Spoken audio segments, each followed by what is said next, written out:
Hello and welcome to ETF Pulse, ETF.com's podcast. I'm Kristin Myers, editor-in-chief of ETF.com. Here as always with my co-host Nate Geraci, president of the ETF store.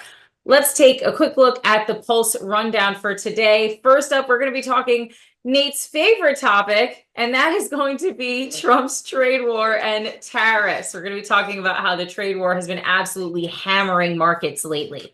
And then we're going to be talking about flows. Fixed income has pulled in nearly $8 billion amid the trade war. And then XRP, we can't stay away from crypto for too long. A new XRP ETF has launched, but when is that spot Ripple ETF coming? We're going to be chatting all about that. And then last, we're going to be doing a preview of the ETF.com awards. We like to affectionately refer to it as the Oscars of the ETF space. We're going to be giving you a preview on all of those awards. Okay, so you keep saying you don't want to talk about tariffs, Nate, but here we are talking about tariffs, your favorite thing. I don't know why you keep lying to me that you don't want to talk about it. You do. You clearly do. Because here we are. We have to. Okay, I agree. We can't ignore tariffs any longer. It's at least worthy of discussion. And look, let's recap a little bit what happened last week. I think the magnitude of the tariffs and certainly the manner in which they were rolled out, that obviously caught a lot of investors by surprise. But to what you're alluding to, I've been saying for weeks that anything can happen with these tariffs, right? This is President Trump's MO.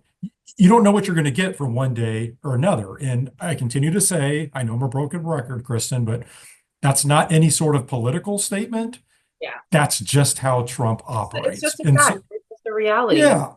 But here's the thing. Because of that, I just don't know how investable this entire situation really is. And that's why I've been more inclined to ignore this entire topic. Now, clearly, if this drags on, there can be a real economic impact because very simply, you're going to have businesses pull back on spending, right? They're going to lighten up on capital expenditures.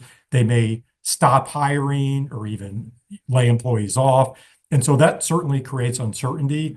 And when you have uncertainty around how businesses are going to spend moving forward, then you bring into concerns over economic growth and a potential slowdown there. But as we sit here today, I still don't really see this as an investable situation. And even look at what we've seen in the markets just since the tariffs announcement last Wednesday. We had a sharp down move, but then markets have bounced back over the past couple of days.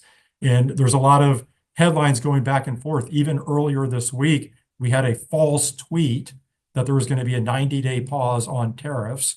And look what happened in the market. It just took off. To me, that just shows me this isn't really an investable situation. So is it something to pay attention to and consider the longer term economic implications if the tariffs do stay intact? Sure. But short term investing based on this, it just doesn't make sense to me. So here's the thing, though.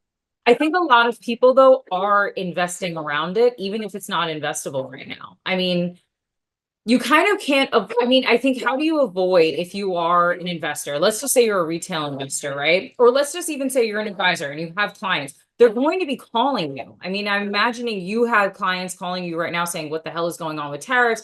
How is this going to impact my portfolio? What is the strategy for 2025? If tariffs continue throughout the remainder of the year, and what exactly do you say to clients? What should advisors say to their clients about the Trump trade, essentially? Well, I think you absolutely have to educate clients around what's going on here. And we've said, look, the biggest short-term key is how quickly trade negotiations take place with various critical trading partners, because again, the market wants some certainty around this entire situation. And so that means Trump finding some middle ground with trading partners and everyone having more clarity around what this is actually going to look like moving forward. But if you think about even prior to this tariffs announcement, markets had already been teetering a little bit, right? You and I had talked about this. There were already concerns over weakening economic data.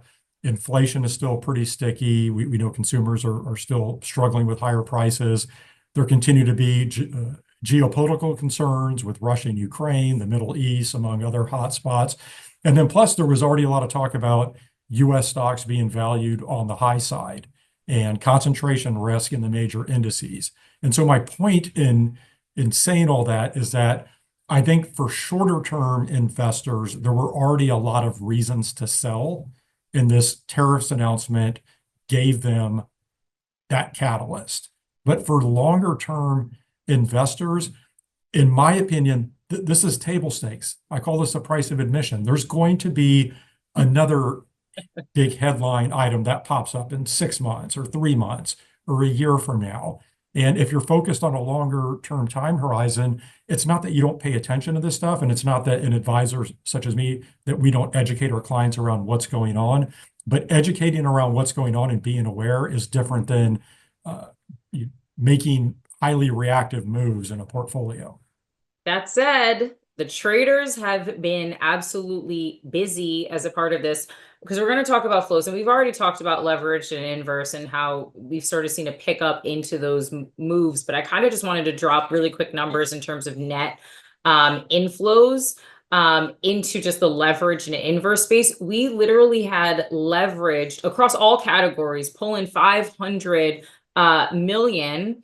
And then last week, they pulled in 3.8 billion in leveraged. And so clearly the retail and the trading aspect, there's obviously money to be made. I was actually surprised that we saw so much around leverage and not as much around inverse, since I saw inverse being obviously incredibly active.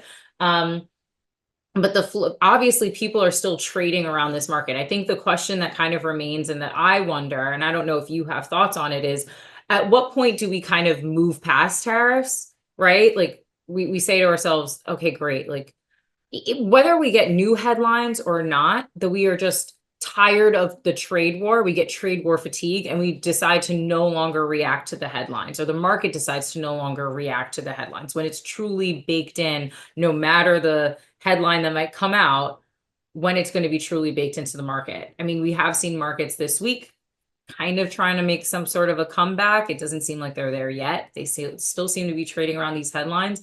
I'm just curious to know around how long it'll take markets to just kind of get over it and move on. You said a couple of key things there. I mean, first, going back to your comments around leveraged ETFs, again, to me, that speaks to short term. It is traders. It's people trying to make short-term moves around these headlines. And I don't know if you saw, ETFs overall actually had their highest dollar volume trading day ever this week. Think about that. And that tells you have a lot of traders, not necessarily long-term investors coming into the market. I'll be a little bit of a broken record, Kristin. I mean, look, I don't know how all of this is going to play out longer term. I think what investors want is just some clarity. I don't think even the White House knows, to be honest. Well, but here's the thing around that. And again, I always keep politics aside, but let me try to lay it out like this. It was really surprising for me to see over the past several days some very prominent advisors and prominent portfolio managers and other people in the investment arena who publicly hold themselves out as disciplined investors. And I saw them out on Twitter or X. They're tweeting erratically, like they're clearly mixing politics with their emotions. Yeah. And it wasn't a good look, in my opinion. And on one hand, these people are saying this whole thing is ridiculous with the way it's being handled. And look, I said this is sort of Trump's MO, right? But on the other hand, they're making investment calls based on this. Yeah. And I go back to the fact that I just don't know that this is investable. Like, is anybody really surprised with the way that this is handled? This is very simplistic, but everybody knows about Trump and the art of the deal. Historically, if you look at the way he puts things out there, he starts way on one end of the spectrum, hoping to move to the middle. Now, I feel like everybody knows that. So why are we surprised here? I mean, for the audio listeners only, I had to only do a shrug. I mean, that's where we are now. And like I said, I think that everyone was sort of taken by surprise, at least to the extent of tariffs that we saw. These these tariffs were not exactly surgical in their application, and they're incredibly high for some nations. Also, the numbers that we utilize to help create these tariffs also seems to not be sort of founded in any sort of reality. So there's that aspect of it. But hey, we're going to see how the trade deal kind of plays out. I mean, I think what's going to be most interesting is really this tit for tat against China. Beijing is not exactly a state that I say I want to play a game of chicken with. I doubt that they're going to back down. So we're going to see how that works out. I mean, listen, you're right. Investors need to remain, so that if you take nothing else from this podcast episode, dear listeners, stay unemotional, stay the course, keep your investment strategy. If you're in this for the long term, obviously not talking to the traders out there, but if you're in this for the long term, Trump's trade can present opportunities for obviously upside, but also downside, but you're probably best just staying the course. Yeah, and I would just add to that, I do think it's really important to remove politics from portfolios. You don't mix politics with portfolios. And let's say you completely disagree with how Trump's handling things and you disagree with the policies. That's perfectly fine position to take, but you want to be careful not to let that filter in to how you manage your money, because again, we just don't know. We could wake up tomorrow and this is going to be a completely new set of rules or a new game that we're playing. And it's not just on trade. We can talk immigration. We can talk about different aspects, regulation in different industries, and how the administration handles the economy. There's so many different variables. I just don't think that this is something you want to be making critical portfolio decisions based around. I mean, I think that's a very good point. The market is, I don't know if I want to call it the great equalizer, but the market does not care what your political affiliation is, what your religious affiliation is, what your gender is, what your age is, your maybe experience and knowledge somewhat, since it's going to impact your decisions, but the market doesn't care. And so you shouldn't either in terms of making your decisions. All right, let's talk flows, because this has obviously been, as much as we're kind of moving on from Trump, but not entirely. This is obviously impacting the flows that we have seen. Fixed income absolutely dominating in terms of all asset classes. Pulled in $7.8 billion last week. Equity ETFs saw $5 billion in outflows. We still were net positive for inflows. It reached over $12 billion for last week. And clearly, I would have loved to see the breakout, and we just don't have that information of exactly where in the fixed income segment a lot of investors are putting their money, if they really were tilting more towards those short-term treasuries as opposed to sort of longer duration treasury bonds. I mean, you call TLT famously a widowmaker. It did well last week. I was paying attention to it. So not too many widows last week, but fixed income, I mean, people are risk off right now. So it makes sense that they would kind of be gravitating towards this asset class. I just wonder if, as much as we saw flow in, if we're also going to see people flow right out of that category. Once again, they kind of get over what's happening around trade headlines. Well, first of all, you're going to be very pleased to know that I actually was looking at the list this morning of the top 10 ETFs by inflows this year. And so you're talking about sort of parsing where the money is going. 4 of those ETFs are bond ETFs. So that includes the iShares 0 to 3 month Treasury bond ETF, ticker SGov. That's third in inflows overall. That's out of over 4,000 ETFs. SGov. SGov, like government. Okay, then hold on. You have BIL. You have BIL, which is the Spider Bloomberg 1 to 3 month T-bill ETF. That's number 6 on the list. You have JAAA, the Janus Henderson AAA CLO ETF. That's number 9. And then BND, which is the Vanguard Total Bond Market ETF. That's number 10. And very quickly, all of this makes perfect sense to me. And I would say especially the idea of parking cash on the shorter end of the curve, because as I was just saying, and I'm going to try not to be too repetitive, we don't know how everything is going to play out with this tariff situation.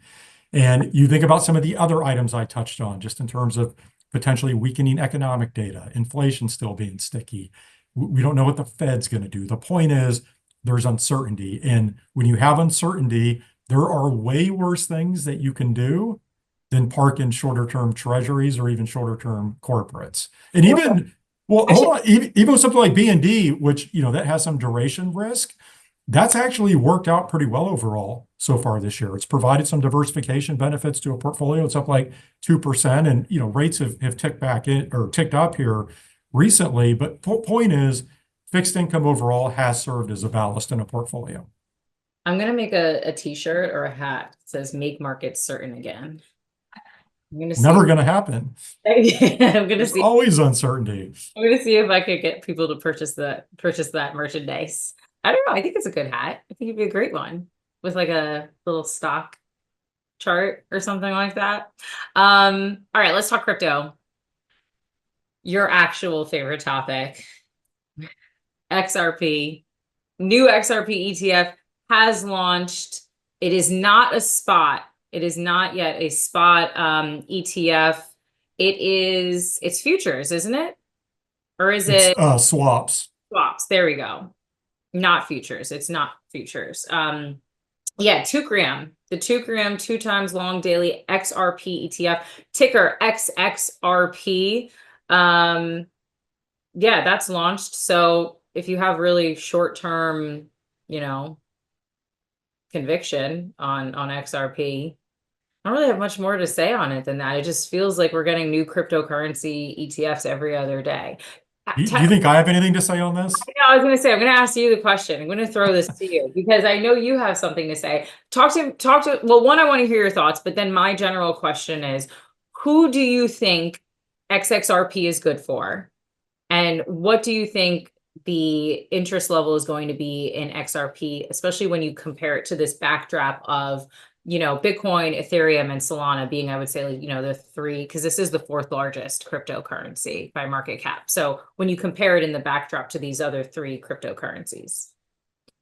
We've had, I believe, 8 ETF Pulse episodes, and I think we've kept our streak alive on talking crypto in all 8. I'm very pleased with that.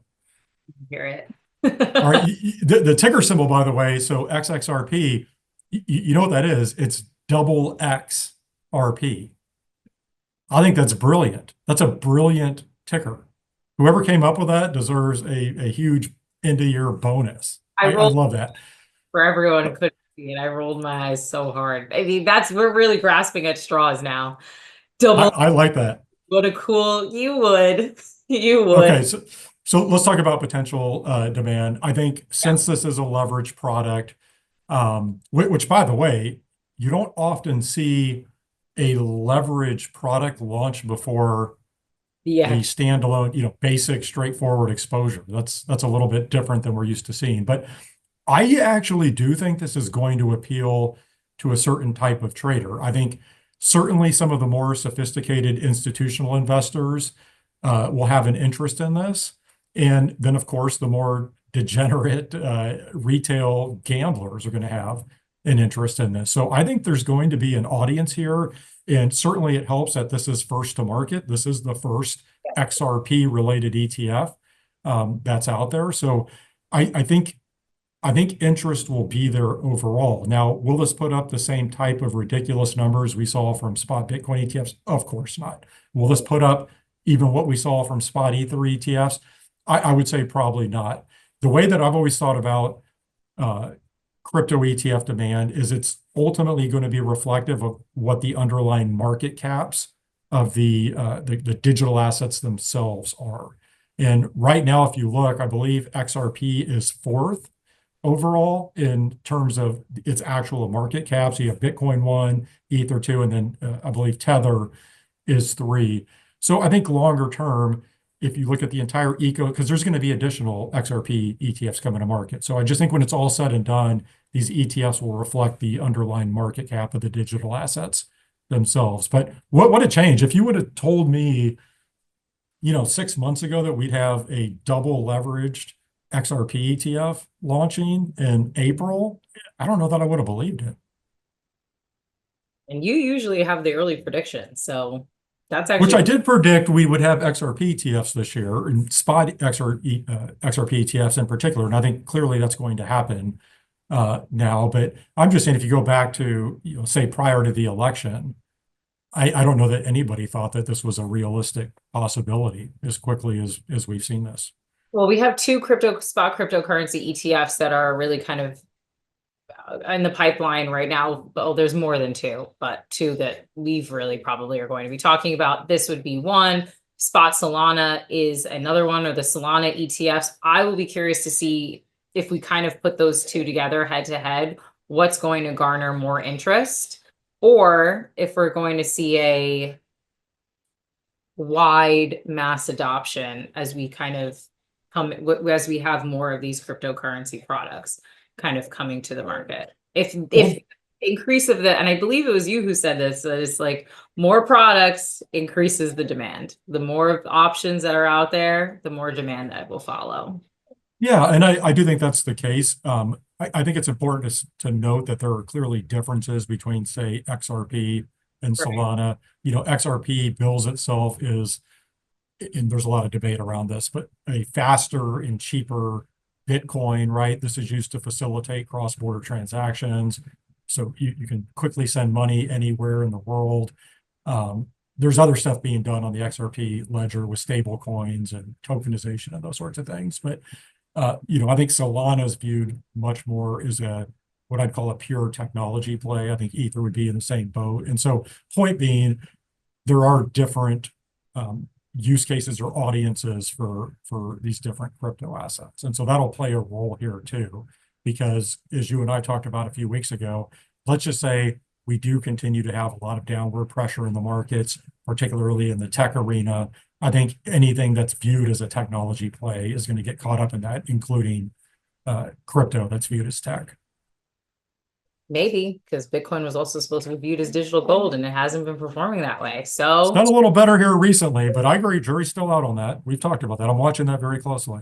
All right, let's talk about last up, ETF.com awards. The Oscar, I was going to start maybe singing. I will be emceeing. I will not be singing, but let's talk about the Oscars of the ETF space, which is the ETF.com awards. You're a judge, and we've talked about this on your other podcast, ETF Prime. So make sure you check out that episode as well for a very fulsome ETF.com awards preview. We're only going to chat about it briefly here, but we've got 18 categories, several new categories like crypto ETP of the year. I'm actually curious to know, because you are a judge, and I'll just kind of really quickly go through what we look at, but I would love to hear what you guys are looking at, because the way that the process goes, for anyone who doesn't know, is we receive a lot of open submissions over the submission period, which was at the end of last year and the beginning of this year, for ETFs that have pretty much, if it's a new ETF that launched in 2024, or if it's just a regular ETF category, whenever they launched, it doesn't matter what the inception date was. Now, my team, the editorial team, does look over all the submissions. We consider a variety of factors. We consider performance, we consider fees, we consider flows. We also consider, for certain categories, the innovation of the product. How new is it to the space? How new, interesting, different is it to the space? How well is the product or the issuer working for investor outcomes? These are all things that we consider. We then whittle all of the submissions, and we have hundreds upon hundreds into the thousands of submissions. We whittle it down to, I believe it was around 85, if I was to do my rough math, 5 for each category. We then pass it over to you, the judges, and then you take it over, and then we don't find out about it until the night. I did find out the winners recently, but I will not say. But most of us are not going to find out until on the night. Most of ETF.com staff is not going to find out until on the night. So I would love to know, now that I've given that brief run through, what is it that you, the judges, are looking for when you're getting some of these submissions? What makes an ETF really stand out in any category? Yeah, and by the way, I have no idea who the winners are. I only know who I voted for. I didn't know. You guys didn't know. I thought you knew. No, I have no idea. And I also want to say, in all seriousness, I take these awards very seriously. It truly is an honor to serve as a judge here, because I just truly appreciate the blood, sweat, and tears that these ETF issuers put into their products and the amount of effort. And so I really take this very seriously. But it's also just a tremendous amount of fun to be able to go through these. And I spend quite a bit of time. So if I can, let me just give you a very quick example, because this isn't easy. And I want to use the ETF of the year category just as an example. Say that. This thing's absolutely stacked this I this know. year. And you Thank mentioned we recently chat about this, but hold on, I want to go through this real quick. So Yeah. think about the nominees here. You have the Vanguard S&P 500 ETF, VU, which, as everybody knows, that completely obliterated the annual inflow record last year. It's continuing to take in a boatload of cash. You have the iShares Bitcoin Trust, IBIT, most successful launch in the history of ETFs. You have JAAA, which I talked about earlier. And this thing is interesting because it really came out of nowhere over the past year or two and now has over $20 billion in assets, which I don't think anybody expected that for a CLO ETF. And then you have the Granite Shares 2 times long NVIDIA ETF, ticker NVDL. That was up like 220% last year, took in billions of dollars. And of course, is part of this, what you and I've been talking a lot about, just this rise of leveraged ETFs overall. And then last but not least, you have the Range Nuclear Renaissance Index ETF, ticker NUKES, great ticker in UKZ. That was up over 60%. And the reason I wanted to mention all of those is it's tough. I mean, I try to sit down. I think, as you know, the issuers themselves, once you reach the finalist category, there is some information and data that is provided to judges. So write-ups around the ETF, performance, those sorts of things. I always on my own go and look at things like the performance. I look at flows to see how that's done. I'll go to the issuer website, but I also like to just take a step back and consider, what the ETF means in the broader, sort of in the broader context of the category itself. I think about things like how innovative is this? Is this something new? Or has this ETF done something that has never been done before? Those sorts of things. So it's a lot of fun. But you have to put some thought into this, because I use this category as an example. If you go through, would you say there were 18 categories? Yeah, so there's 18 categories. 18. And they range from Lifetime Achievement Award winner to, as we were just talking about, ETF of the year, to, this is one of the new categories, active ETF of the year, commodity ETF of the year. We also introduced a leveraged inverse ETF of the year.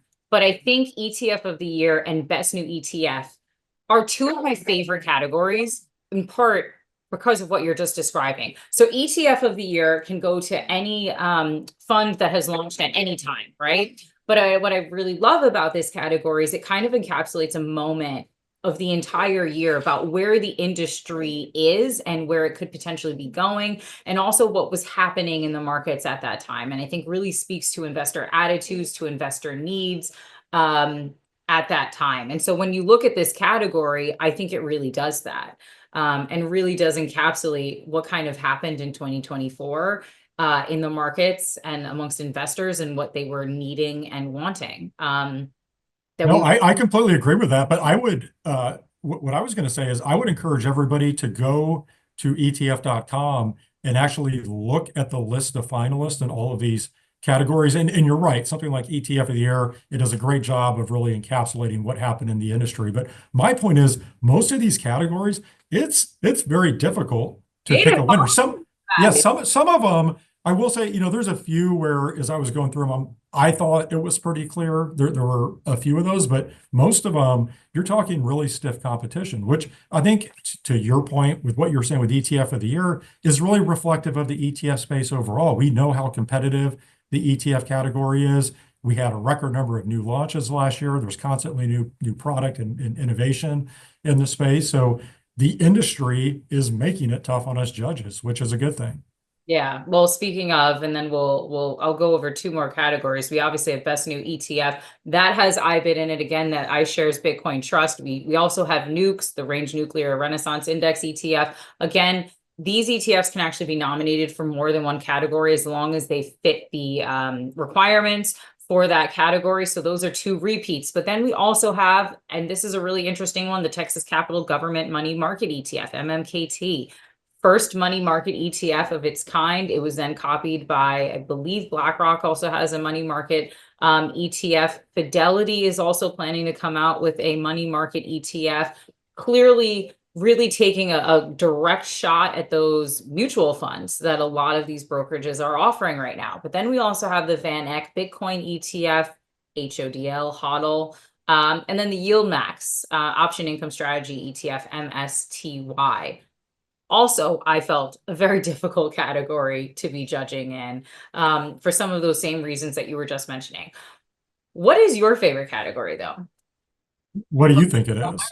Okay, other than crypto, what's the crypto ETP of the year category? That's obviously your favorite. And again, that one is also even stacked. I'll quickly say it's going to be the Bitwise Bitcoin ETF, ticker BITB, Grayscale's Bitcoin Mini Trust, BTC, IBIT yet again. Then we have two really interesting crypto products in here. We have the Schwab Crypto Thematic ETF, that's ticker STCE, and then the Bitcoin and gold ETF, BTGD. So it's not just Bitcoin, ETFs. We do have crypto ETFs in there as well, or ETPs in there as well. So other than that category, what would you say is your favorite? I know my favorite. My favorite is the lifetime achievement. And the reason for that is, and this may sound a little sappy or whatever, but I always appreciate the people behind the ETF industry. That, we can talk about the corporate entities, the companies, and the products, but like any business, it's the people that make it go. Yeah. And you look at the list of finalists for the Lifetime Achievement Award, you're talking about people who have really made a difference in the industry and people who have been innovative, whether they have created a new company and created new products, or they've covered the space really well and helped educate investors around ETFs, or some have done both of those if you look at the list. I just love that. I think it does come back to the people. And again, sounds a little sappy, but when I'm going to be attending the award ceremony in New York City on, what is that, April 23rd, which I'm really excited about. My favorite thing about that is meeting the people. It's meeting everybody in the industry. And I love seeing the people who are the winners and seeing all that celebrated, but it does come back to the people behind those products. Well, now it's hard to follow that. I love Best New ETF ticker. It just seems like a silly, fun one. I do love Lifetime Achievement Award winners. I mean, these are absolute titans in the ETF space, and they've been around for such an incredibly long time. And the work that they have done and put into the ETF industry to really grow it to where it is today, where we have over 4,000 ETFs with hundreds more launching every single week. The massive amount of inflows that we've seen, the absolute interest, innovation, speed, and uptick and adoption of ETFs, I think is really in large part to a lot of those Lifetime Achievement Award nominees. Yeah, and those people, they're not always really recognized. So sure, they may be on mainstream media, people know who they are, and I'm sure in many cases they've been fairly successful financially with their businesses. But my point is, there's really no public recognition to say, thank you for what you have done for the space. That's the part that I love about it. Yeah. But yeah, Best New ETF ticker is always a great category. I would say that's my favorite in terms of what that's the most fun category. Yeah. Right. I always love seeing what's there. That's always a great one. It's just the best ticker name. We don't consider the fund or the performance of the fund. It is just, what is the best ticker name for the actual fund and what it does. I'll quickly say this. We've got MADE, the iShares US Manufacturing ETF, MILK, that's the Pacer US Cash Cows Bond ETF, Nukes, yet again, the Range Nuclear Renaissance Index ETF. We have OZEM for Ozempic because it's the Roundhill GLP-1 and weight loss ETF. And last up is HODL, hold on for dear life, the Van Eck Bitcoin ETF. So I'm excited for the awards. Again, April 23rd, Wednesday, Tribeca Rooftop. I believe tickets might still be on sale, but we will, of course, actually be coming to you from the awards, possibly giving you a little bit of an advancer in a couple of weeks' time. But that is it for this week's episode of ETF Pulse. Thanks so much, Nate, for joining me as always.